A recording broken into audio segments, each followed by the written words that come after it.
如果係咁快去入一個彎咧，平時好多 SUV 咧都已經係叫派咗出去，或者真係會有少少係啊過咗對面或者響軚㗎啦已經。同埋佢呢架車，佢唔會俾到好驚嗰種感覺嚟嘅。你慢慢喺手上拎到幾多出嚟，俾多啲俾少啲係容易控制嘅。因為有啲車，但係你一拎出嚟嘅時候咧，佢一嘢派多咗俾你，你就難控制嘅。佢而家呢一個佢電門同埋佢個車身反應能夠配合得到，慢慢俾到你，即係佢唔係一次過俾好多你能夠接得住，你慢慢去控制得到，先至你用到嘅馬力嚟嘅。即係當然，如果你話直路爆出嚟嘅，佢絕對唔差，但係佢唔係話去到要令你驚嗰種加速效果嗰種感覺。因為我覺得佢有一個好特別嘅，佢樣樣都好平順。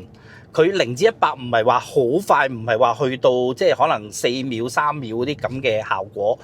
因為400-500匹你隨時都做到㗎啦，即係4秒3秒。但係佢仍然喺從呢個調教方面，都係以一個舒服同埋你能夠操控得到嗰種感覺去做嘅。